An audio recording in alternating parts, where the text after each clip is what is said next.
Guys, welcome to amplified dreams. तो आज हम चालू करते हैं हमारा नेक्स्ट लेक्चर नंबर 6। उससे पहले मैं बताती हूँ हमारे प्रीवियस लेक्चर में हमने क्या किया था। प्रीवियस लेक्चर में हमने क्या कवर किया था, हमारा टॉक के कारण जब पैर में लगता है तो कपल, मूवमेंट ऑफ कपल किया था, और कुछ क्वेश्चंस 10 इयर्स से जो भी क्वेश्चन उससे रिलेटेड आया था हमारे टॉक या कपल या फिर मूवमेंट ऑफ कपल से टोटल मूवमेंट ऑफ फोर्स के कारण जो क्वेश्चंस आए थे वो हमने देखे थे। अब हम चलते हैं अपने next topic, that is gravitation या सेंटर ऑफ ग्रेविटी। अब देखिए, हम सबने देखा है, ग्रेविटी के बारे में हमने सबने सुना है, और 9th क्लास में तो हमने बहुत अच्छे डिटेल में भी ग्रेविटी के बारे में समझा है कि व्हाट इज ग्रेविटी। हमारी अर्थ एक ग्रेविटेशनल एक फोर्स लगाती है, that is pull towards itself. उस पुल को हम क्या बोलते हैं, ग्रेविटी। देखिए, हर बॉडी किसी न किसी मैटर से बनी है। Suppose I am taking this object is made up of certain matter. कुछ पार्टिकल्स हैं इसमें, इस सारे पार्टिकल्स क्या कॉन्स्टिट्यूट करते हैं इस ऑब्जेक्ट को, ठीक है। तो हर पार्टिकल में क्या है, मास है, और हम पार्टिकल का कभी भी मास नहीं निकालते। जनरली हम क्या निकालते हैं, वेट। वेट क्या है, एक तरह का फोर्स है। वेट क्या होता है, जब मास हो किसी भी पार्टिकल में एंड उसमें एक्सेलरेशन या पुल लग रहा है, किसके कारण, ग्रेविटी के कारण, तो वो हमारा क्या बन जाता है, वेट। तो वेट क्या है, एक फॉर्म ऑफ फोर्स, और ये फोर्स किसके द्वारा अप्लाई किया गया है, this force is applied by gravity. Due to gravity, हमारे अर्थ के कारण जो पुल अप्लाई किया है, this is known as weight. तो अब जब हमारे, और ये ग्रेविटी के जब भी हमारी अर्थ पुल अप्लाई करती है तो टुवर्ड्स इटसेल्फ। अब हमने देखा हमारी ये बॉडी है, इसमें कुछ पार्टिकल्स हैं, तो हर पार्टिकल का अपना कुछ स्पेसिफिक क्या होगा, मास होगा, और अर्थ इस हर पार्टिकल को क्या कर रही है, पुल कर रही है, तो सबका अपना अपना वेट होगा। हमने क्यों W माना, क्योंकि smallest particle, suppose this is an iron block, तो हर पार्टिकल किससे मिलके बना है, आयरन से मिलके बना है। तो हर स्मॉल पार्टिकल को, अगर हमने आयरन को स्मॉल पार्टिकल्स में डिवाइड किया, तो माना हर जो आयरन का पूरा ब्लॉक है, हर छोटे छोटे आयरन के पार्टिकल से बना है, तो सबका वेट क्या माना, W। तो सबका वेट सपोज क्या है, W, सारे पार्टिकल्स का। तो अब मैं इस पार्टिकल का वेट, पूरे आयरन का वेट कैसे मेजर करूंगी, तो हम क्या करते हैं, हम इन सारे वेट को, टोटल जो वेट है पार्टिकल का, सपोज कैपिटल W, तो हमने इसको क्या माना, ये जो सारे पार्टिकल्स हैं W1, W2 और W3 से लेके WN तक जितने भी पार्टिकल्स हैं, सारे पार्टिकल्स के वेट को सम किया, और इस वेट को हमने एक टोटल वेट बोल दिया, वेट ऑफ अ बॉडी। जैसे suppose I am certain object, और मेरा ये फेस है, इसका कुछ वेट है, मेरे आर्म्स का कुछ वेट है, मेरे लेग्स का कुछ वेट है, तो क्या हम किसी भी ह्यूमन बीइंग या किसी भी चीज का अलग अलग वेट निकालते हैं कि भाई आपके हाथ का वेट इतना है, लेग का इतना, सबको सम करो बैठ के और आपका टोटल वेट आया। हम ये नहीं करते हैं ना। हम टोटल बैलेंस, जो भी मेजरिंग डिवाइस है उस पर खड़े होते हैं, वेइंग मशीन पे, और हमारा पूरा वेट आता है, मतलब पूरा होल सोल वेट हमारी बॉडी का, उसमें सब चीज इंक्लूड होती है जो हमारे बॉडी पार्ट्स हैं। ओके, तो हमने ये देखा जो वेट है, हमने क्या माना, सारे पार्टिकल्स का वेट क्या किया, एक वेट मान लिया, स्पेसिफिक वेट। और हम क्या मानते हैं, इस वेट को मानते हैं कि ये जो पूरे पार्टिकल्स का, ये जो सब्सटेंस का वेट है, वो कहाँ एग्जिस्ट कर रहा है, सब्सटेंस का वेट इसके सेंटर ऑफ ग्रेविटी पे। अब ये सेंटर ऑफ ग्रेविटी कहाँ से आया, देखो, जैसे ये मेरा ऑब्जेक्ट है, इसमें बहुत सारे पार्टिकल्स हैं, तो हमने क्या किया, एक पॉइंट लिया, सपोज G, ये पॉइंट लिया। अब हमने देखा ये सारे पार्टिकल है, W1 इसका वेट है, W2 इनका वेट है, तो हर वेट के कारण क्या हो रहा होगा, इसमें कुछ मूवमेंट आ रहा होगा, रोटेशन आ रहा होगा। किसी वेट के कारण क्या आ रहा होगा, क्लॉकवाइज मूवमेंट आ रहा होगा, किसी के कारण क्या आ रहा होगा, एंटी क्लॉकवाइज मूवमेंट। तो हम क्या लेंगे, एक ऐसा पॉइंट जहां पर सारे वेट के कारण जो टोटल मूवमेंट है, टोटल मूवमेंट ऑफ फोर्स है, हर वेट के कारण क्या है, 0।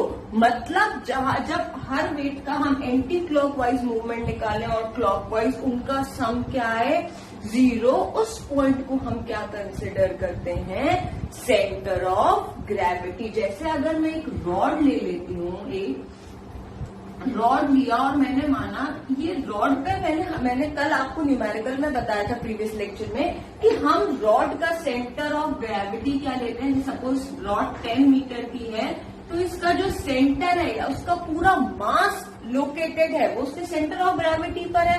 और सेंटर ऑफ ग्रेविटी उसका क्या माना हमने, एक रॉड का सेंटर सपोज 5 मीटर, अगर 10 मीटर की रॉड है। तो क्यों ऐसा किया, देखो अगर हम एक कॉर्नर ले, एक्सट्रीम कॉर्नर, तो इस एक्सट्रीम कॉर्नर का वेट W है। तो जब ये रॉड एक ही मटेरियल से बना है तो दूसरे एक्सट्रीम कॉर्नर पे भी वेट क्या होगा, W। अब इस वेट, ये डिस्टेंस क्या है 5 और ये डिस्टेंस भी क्या है 5 सेंटर से। तो इसके कारण क्या हो रहा है, यहाँ पर एंटी क्लॉकवाइज मूवमेंट। ये कितना हो रहा है anti clockwise movement, weight into 5। और एंटी क्लॉकवाइज मूवमेंट अपन कैसा लेते हैं, पॉजिटिव। इस वेट के कारण क्या हो रहा है, जब वेट सेम है तो क्लॉकवाइज मूवमेंट, और क्लॉकवाइज क्या हो रहा है 5 इंटू W। तो एंटी क्लॉकवाइज और क्लॉकवाइज मूवमेंट क्या है, इक्वल। और क्लॉकवाइज कैसा है, नेगेटिव, एंटी क्लॉकवाइज पॉजिटिव। तो दोनों का सम क्या आ रहा है, 0। कहां पर, सेंटर पर। इसलिए हमने माना कि हमारा जो पूरा रॉड है या कोई भी स्ट्रेट वायर है, उसका जो मास है वो कहाँ लोकेटेड होता है, सेंटर पे। इसीलिए जब हम किसी चीज को बैलेंस करते हैं, suppose I am balancing a book, I am balancing a rod, तो हम किसी भी चीज को बैलेंस कहाँ कर सकते हैं, उसके सेंटर ऑफ ग्रेविटी पे। क्यों, क्योंकि हम ये मान के चलते हैं वहां टोटल जो मूवमेंट आ रहा है फोर्सेस के कारण, वो क्या हो रहा है, 0 हो रहा है सारे फोर्सेस के कारण। और क्या हो रहा है, हमारा जो कोई भी ऑब्जेक्ट है वो अर्थ के कंपैरिजन क्या है, बहुत स्मॉल। तो उस ऑब्जेक्ट को अर्थ के रिस्पेक्ट में हम एक पॉइंट साइज ऑब्जेक्ट मानते हैं। और वो पॉइंट जहां हम उसे कंसिडर करते हैं वो क्या है, उसका सेंटर ऑफ ग्रेविटी, जहां उसका हम टोटल मास लोकेटेड मानते हैं। और अब अगर सेंटर जहां है, उसका मूवमेंट जहां 0 है, तो उसे हम बैलेंस इजिली कर सकते हैं। तो कुछ फैक्टर्स है जिसपे हमारा सेंटर ऑफ ग्रेविटी डिपेंड करता है। So I am writing about those factor, you all copy it, you all copy these factor. So there are certain points जिनको हमें ध्यान में रखना है सेंटर ऑफ ग्रेविटी किसी भी बॉडी का निकालने में। सबसे पहले जो position of centre of gravity है वो उसके शेप पे डिपेंड करेगा। जैसे अगर एक रॉड है, रॉड के लिए सेंटर ऑफ ग्रेविटी क्या है, उसके जो भी जिस लेंथ का रॉड है उसका सेंटर। ऐसे ही अगर हम सर्किल लेंगे तो सर्किल का क्या होगा, ज्योमेट्रिक, या स्फेयर लेंगे तो उसका क्या होगा, ज्योमेट्रिक सेंटर। अगर हम ट्राइंगल लेंगे, ट्राइंगल में हमने या कोन लिया तो हॉलो कोन लिया या सॉलिड कोन लिया, तो उसमें सेंटर ऑफ ग्रेविटी अलग अलग प्लेसेस पर आएगी। With the help of examples में सारे जो इम्पोर्टेंट आपके ऑब्जेक्ट्स एग्जाम में पूछे जा सकते हैं, किसमें क्या सेंटर ऑफ ग्रेविटी कहाँ पर आएगी, ये हम आपसे डिस्कस कर लेंगे। ओके, और सेंटर ऑफ ग्रेविटी क्या है, सेंटर ऑफ ग्रेविटी मे और may not lie with in a material. कैसे मैं बोल रही हूँ, देखो जैसे अगर मैं एक सॉलिड स्फीयर ले रही हूँ, तो पूरा सॉलिड मतलब एक बॉल ले रही हूँ जो completely made up of any material, पूरी सॉलिड कंप्लीट है, वो सिर्फ ठोस एकदम पूरा, तो उसके अंदर जो सेंटर ऑफ ग्रेविटी है वो उसके सेंटर पे है। पर अगर मैं कोई हॉलो रिंग ले रही हूँ, suppose if I am taking a hollow ring, ये हॉलो रिंग है मतलब मटेरियल कैसा है, सिर्फ इतने एरिया में है, और बाकी कैसा है, हॉलो या खोखला बोल सकते हैं। तब इसका सेंटर ऑफ ग्रेविटी कहीं इसके मैटर या मटेरियल में नहीं है, इसका सेंटर ऑफ ग्रेविटी कहाँ है, इनसाइड दिस हॉलो रिंग, या इसके जो अंदर एम्प्टी प्लेस है वहां पर इसका सेंटर ऑफ ग्रेविटी लाई करता है। तो हमने क्या बोला, सेंटर ऑफ ग्रेविटी मे और may not lie with in the material. ना A body can be considered as a point at its center of gravity। हमने क्या बोला था, किसी भी ऑब्जेक्ट का सेंटर ऑफ ग्रेविटी निकालना आ गया, मतलब सेंटर ऑफ ग्रेविटी पे हम क्या मानते हैं, उसका पूरा मास लोकेटेड है। तो हमने क्या बोला, बॉडी अर्थ के रिस्पेक्ट में क्या है, बिल्कुल स्मॉल या पॉइंट साइज्ड। तो जब भी बॉडी अर्थ के रिस्पेक्ट में बहुत स्मॉल साइज है और अर्थ के कारण ही हमें ग्रेविटी का जो फोर्स लग रहा है, ग्रेविटी लग रही है, तो इसलिए हम क्या मानते हैं, जो भी हमारा ऑब्जेक्ट है उसे हम क्या मान सकते हैं, जहां उसका सेंटर ऑफ ग्रेविटी है उसके अक्रॉस उसे क्या मान सकते हैं कि वो एक पॉइंट साइज का ऑब्जेक्ट है, बिल्कुल नेग्लिजिबल डॉट के बराबर ऑब्जेक्ट है, ये हम मान सकते हैं। So you all please copy these points. So there are certain objects जिनका हम सेंटर ऑफ ग्रेविटी क्या होगा देखेंगे। रॉड का हमने क्या देखा था, mid point of rod. Circular disc का हमने क्या देखा, एक सर्कुलर डिस्क है जो या प्लेट है, तो उसका क्या होगा, geometric centre of circular disc. अगर हम सॉलिड या फिर हॉलो स्फीयर लेंगे तो ज्योमेट्रिक सेंटर किसका हो जाएगा, सॉलिड या फिर हॉलो स्फीयर का। अब आते हैं सॉलिड और हॉलो सिलेंडर। सिलेंडर हमारा कैसे रहता है, कुछ सिलेंडर किस हिसाब से रहता है, तो सिलेंडर का क्या हो जाएगा तुम्हारा, इस टाइप से कुछ तुम्हारा सिलेंडर रहता है। तो मिड पॉइंट ऑन एक्सिस, तो इसका एक्सिस कैसा जाता है, दोनों सर्कल्स के सेंटर से पास होता है। तो इन एक्सिस का जो मिड पॉइंट होगा वो क्या होगा तुम्हारा, सिलेंडर का सेंटर ऑफ ग्रेविटी। सॉलिड कोन, अगर हम कोई कोन लेंगे, सॉलिड कोन, तो इस कोन में अगर हमने बेस इसको माना तो एक्सिस क्या होगा तुम्हारा, कुछ इस तरह से एक्सिस रहेगा। तो सॉलिड कोन में बेस से हाइट h/4 लोगे, h/4 फ्रॉम बेस, ये किसमें है, सॉलिड कोन में। अगर आपकी कोन क्या हो जाए हॉलो, तो हाइट क्या हो जाएगी, बेस से कितनी हाइट पे आएगा तुम्हारा सेंटर ऑफ ग्रेविटी, h/3 पे। ना स्केलियन ट्राइंगल और ट्राइंगुलर लेमिनर, स्केलियन मतलब टू साइड्स इक्वल, तो पॉइंट ऑफ इंटरसेक्शन हमने कोई ट्राइंगल लिया, इस ट्राइंगल के हमने क्या लिए, मीडियंस, और इन मीडियंस को हमने क्या किया, we are passing a line through this median. तो जो इनका इंटरसेक्शन पॉइंट आएगा वो हमें क्या देगा, centre of gravity. Circular ring में क्या होता है, सेंटर ऑफ द रिंग। और पैरेललोग्राम, रेक्टेंगल, स्क्वायर, रोम्बस, कुछ भी लो आप, रोम्बस, स्क्वायर, पैरेललोग्राम, तो सबके डायगोनल्स को पास करो, और जो डायगोनल्स का इंटरसेक्शन पॉइंट है वो क्या होगा आपका, centre of gravity. So these are important. One mark question can come from this. So please copy this, and we are coming to next topic. Okay. So coming to our next topic, which is uniform circular motion. अब ये word क्या है, uniform? देखिए, जब भी कोई body motion कर रही है, मतलब या फिर वो मूव कर रही है, तो उसमें क्या चीज है, स्पीड। और स्पीड के साथ ज्यादा है क्या, कोई चीज मूव कर रही है तो या उसमें कुछ डायरेक्शन तो होगा मूवमेंट का, north east west north south, कोई डायरेक्शन होगा मूवमेंट का। तो उसमें क्या होंगी, दो चीजें होंगी, एक होगा स्पीड और दूसरा क्या होगा, वेलोसिटी।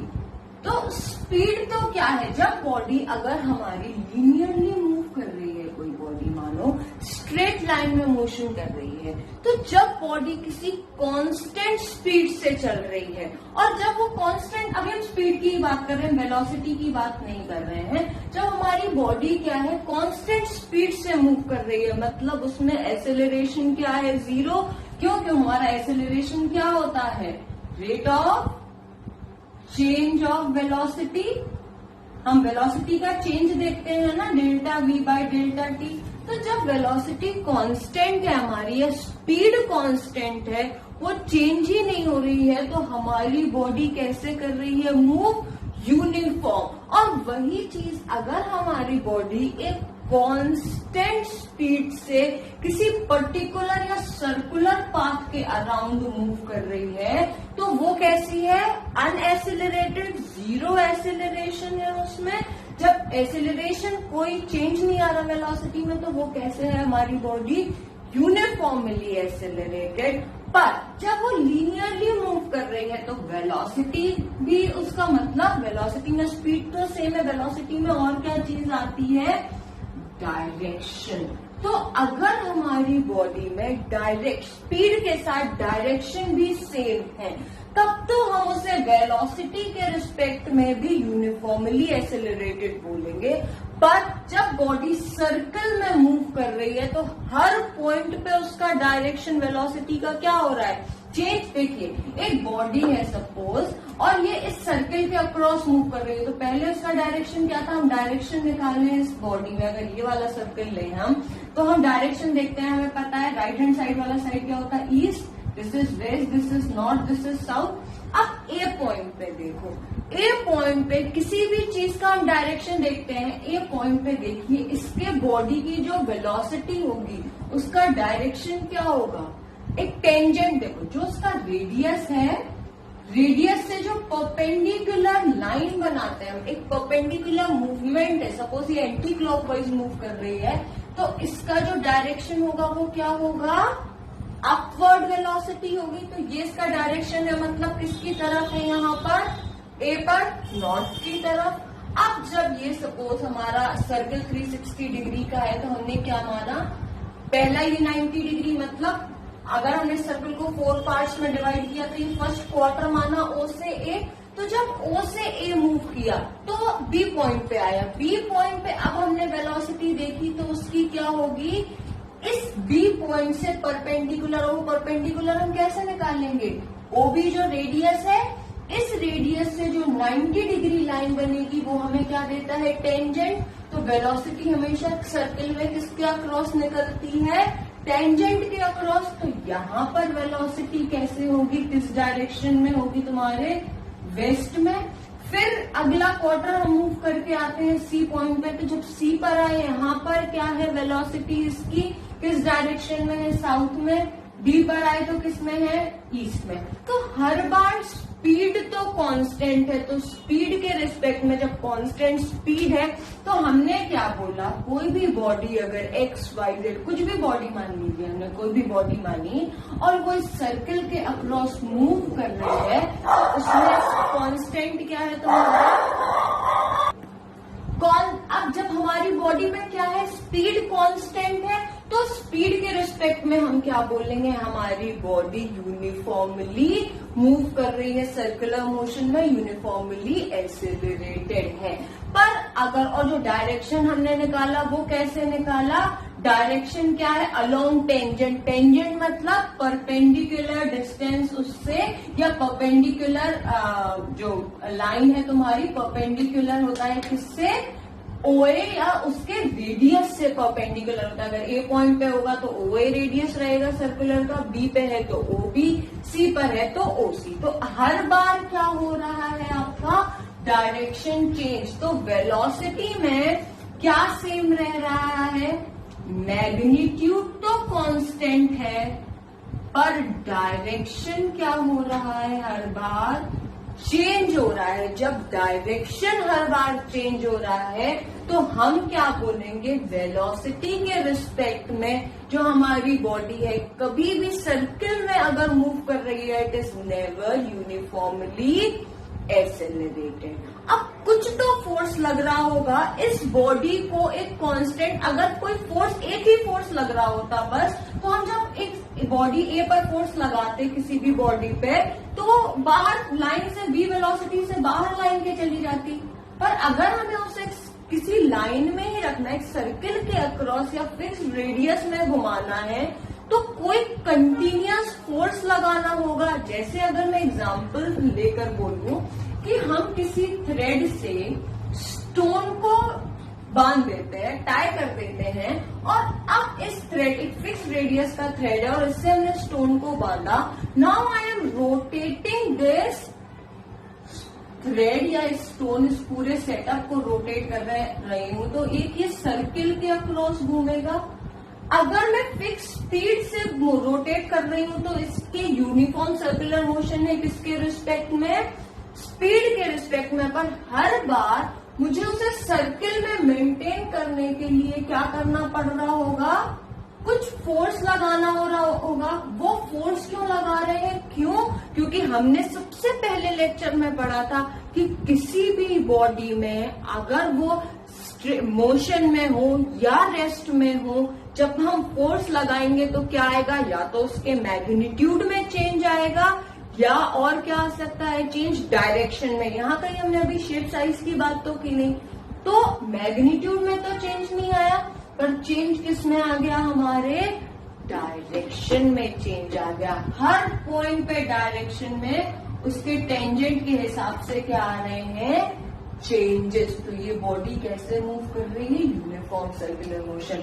अब जो फोर्स हम लगा रहे हैं इस बॉडी को इस सर्कल में कॉन्स्टेंटली रहने के लिए, तो ये फोर्स हम क्या बोलते हैं जनरली, थ्रेड में किसके कारण लगता है, थ्रेड में टेंशन के कारण।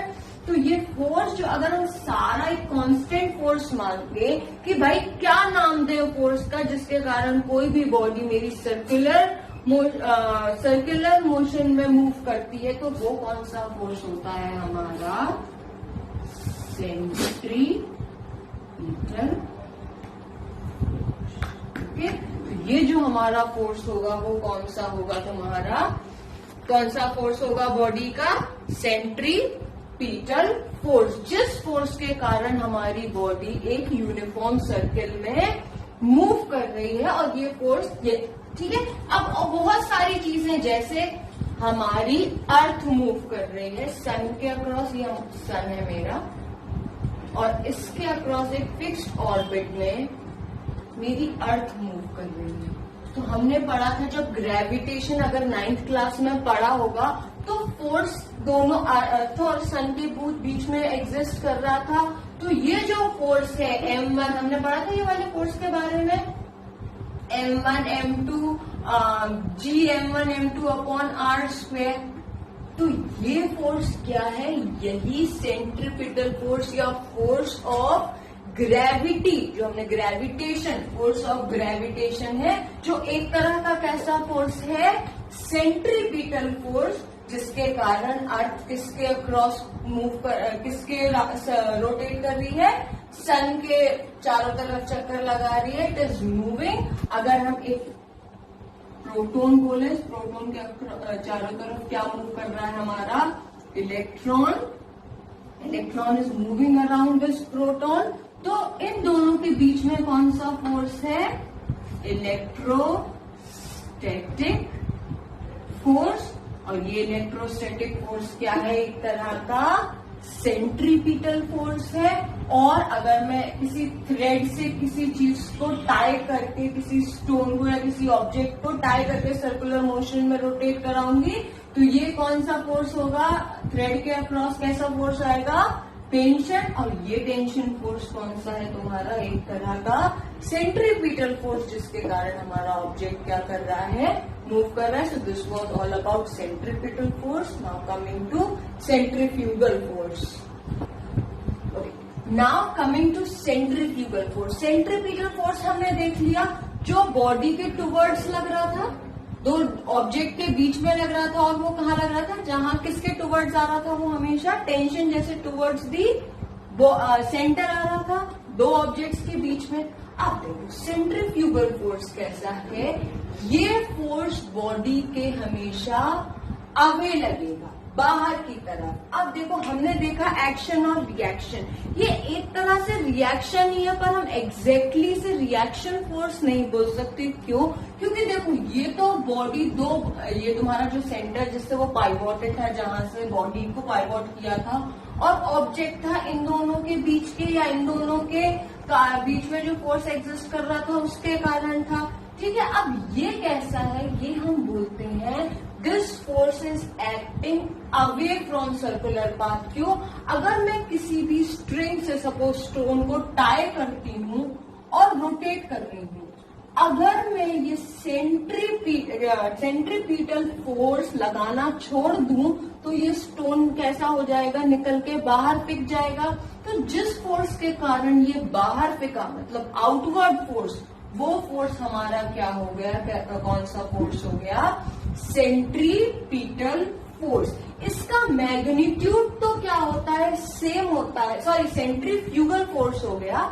इसका मैग्नीट्यूड तो क्या होता है हमारा, सेम एज सेंट्रीपिटल फोर्स, पर डायरेक्शन क्या होता है, ऑपोजिट। अब आप बोल रहे हो सेम मैग्नीट्यूड है सेंट्रीपिटल और सेंट्रीफ्यूगल का और डायरेक्शन भी ऑपोजिट है, तो हमें इसे एक्शन और रिएक्शन बोल देना चाहिए, पर हम इसे एक्शन और रिएक्शन नहीं बोल सकते। क्यों?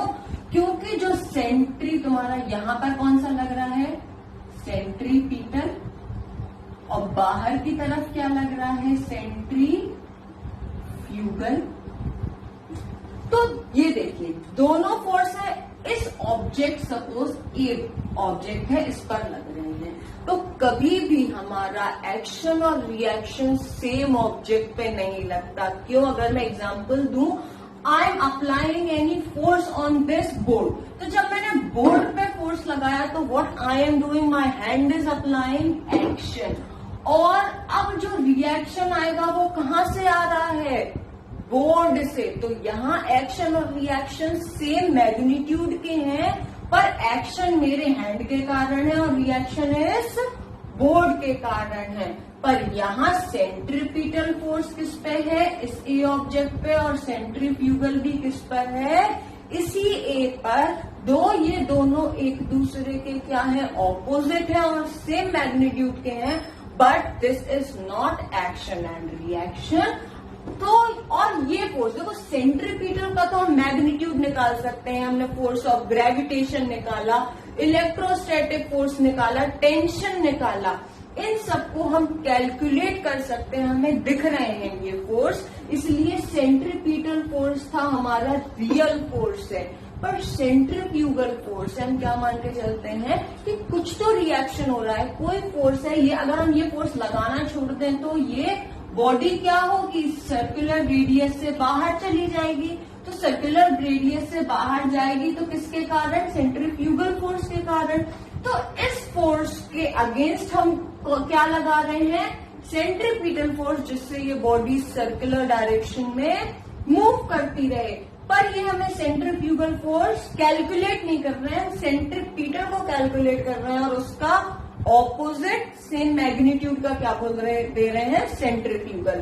तो ये फोर्स कैसा है, इट इज नॉट रियल या फिक्टिशियस फोर्स, ये हमारे इमेजिनेशन में। क्योंकि हम जब मैथ्स या फिजिक्स करते हैं तो किसी भी चीज को हम ये नहीं मानते कि हो रहा है, हम उसे साइंस से प्रूव करना चाहते हैं। तो बस इसी सेंट्रीपिटल का अपोज, ये सेंट्रीपिटल फोर्स किसके अपोज में लगा रहे हैं, सेंट्रीफ्यूगल में, कि इसलिए हमने क्या माना कि हाँ सेंट्रीफ्यूगल कोई फोर्स है जो एग्जिस्ट कर रहा है, पर ये हमें कहीं दिखता नहीं है, इसलिए इट इज नॉट रियल या फिक्टिशियस। अगर मैं इसका सबसे बेस्ट एग्जांपल आप लोगों को दूं तो सपोज एक मैं मेरी गो राउंड लेती हूँ, एक मैं कोई डिस्क लेती हूँ, I am taking certain disc, ये कैसे इस पॉइंट के अक्रॉस रोटेट करती है। अब इस डिस्क से मैंने क्या किया, इस एक ऑब्जेक्ट ए को क्या किया, फिक्स कर दिया किसी थ्रेड के अक्रॉस। अब ये डिस्क रोटेट कर रही है और यहां मैंने एक किसी भी सपोज एक्स पर्सन को इस ए के सामने यहां बिठा दिया इस डिस्क पर, और दूसरा एक और पर्सन है वो क्या है, सपोज एम। मैंने एक पर्सन लिया एम, दूसरा पर्सन लिया एक्स, इसको बिठाया डिस्क के बाहर, इसको बिठाया डिस्क के अंदर। Now I am rotating this disc. जब मैं इस डिस्क को रोटेट करूंगी तो ये भी क्या होगा, ये जो ऑब्जेक्ट इस पे रखा है ए, ये भी क्या होगा, इस डिस्क के साथ रोटेट होने लगेगा। तो अगर मैं एम को देखूं तो एम क्या दिख रहा है, एम को दिख रहा है भाई ये डिस्क मेरा रोटेट कर रहा है, जिसके कारण ये ए ऑब्जेक्ट रोटेट कर रहा है। तो इस डिस्क में कौन सा फोर्स, सिर्फ उसे रोटेटिंग दिख रहा है, तो इस डिस्क में क्या हो रहा है, कौन सा फोर्स लग रहा है, उसने देखा सेंट्रीपिटल फोर्स। अब हम पूछते हैं अपने पर्सन एक्स से, तो एक्स ने क्या बोला, भाई जब रोटेट नहीं कर रहा था तब भी ये ए मेरे सामने था, अब जब ये डिस्क रोटेट करने लगा तो ए रोटेट होके यहाँ आया डिस्क के कारण, तो एक्स भी तो यहाँ पर रोटेट होकर आया, फिर मेरा डिस्क फिर रोटेट हुआ, और थोड़ा तो जब रोटेट होके मेरा डिस्क यहाँ आया तो एक्स भी रोटेट हुआ। इसलिए जब हम एक्स से पूछेंगे तो एक्स बोलेगा कि भाई जैसे जैसे डिस्क रोटेट कर रहा था तो मेरे सामने तो हर बार मेरे सामने कौन था, ऑब्जेक्ट ए, जो रोटेशन से पहले था। और हमें पता है जब बॉडी रोटेट कर रही थी तो उसमें क्या था, रोटेट कर रही है बॉडी तो उसमें ऑटोमेटिकली क्या होगा, सेंट्रीपिटल फोर्स। पर इस एक्स को तो सेंट्रीपिटल दिखाई नहीं, उसने कहा भाई मैं तो जैसे डिस्क रोटेट कर रही थी पर भी मेरे सामने हर बार एक जो ए ऑब्जेक्ट था वो आ रहा था। जैसे बेस्ट एग्जांपल, हम कभी मून को देखें रात में, जब हम चलते हैं तो हमें क्या लगता है मून भी हमारे साथ चल रहा है, पर एक्चुअल में हो क्या रहा है, हमारी अर्थ क्या है, हर बार रोटेट कर रही है। तो जब अर्थ रोटेट कर रही है तो इनडायरेक्टली हम भी तो अर्थ के साथ रोटेट कर रहे हैं, इसलिए हमें क्या दिख रहा है, मून कांस्टेंट। तो जो सेंट्रीपिटल फोर्स था उसको अपोज किसने कर दिया, सेंट्रीफ्यूगल फोर्स में। तो ये एक ऑपोजिट फोर्स था, वो उसे लगा तो बॉडी स्टेशनरी है, उसे दिखा नहीं, पर एक्चुअल में वो बॉडी क्या हुई, सेंट्रीपिटल फोर्स को ओवरकम किसने कर दिया, सेंट्रीफ्यूगल फोर्स ने। सो this was all about the topic. So let me summarize these two topics, centripetal और सेंट्रीफ्यूगल। सेंट्रीपिटल आपका कैसा फोर्स है, टुवर्ड्स द सेंटर लगता है, सेंट्रीफ्यूगल कैसे लगता है, away from the centre. Centripetal कैसा है, रियल फोर्स है, हम इसे कैलकुलेट कर सकते हैं, हमें बहुत सारे ऑब्जेक्ट्स में क्लियरली दिखता है। सेंट्रीफ्यूगल कैसा फोर्स है आपका, वर्चुअल, जो दिखे नहीं, या फिर फिक्टिशियस फोर्स। अगर हम एग्जांपल लाएं तो जैसे electrostatic force, force of gravitation, tension and strength.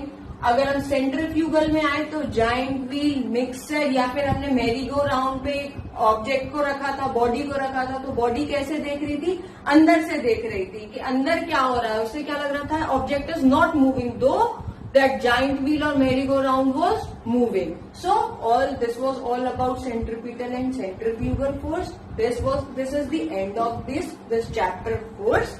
आप जो भी आपके डाउट्स हैं तो someone has mentioned 1-2 doubts, please आप लोग और भी जो डाउट्स हैं, कुछ न्यूमेरिकल अगर आप चाहते हो कि और हमें कराने हैं, so please mention in comment section, जिससे मैं एक पूरा डाउट की आपकी क्लास ले लूं।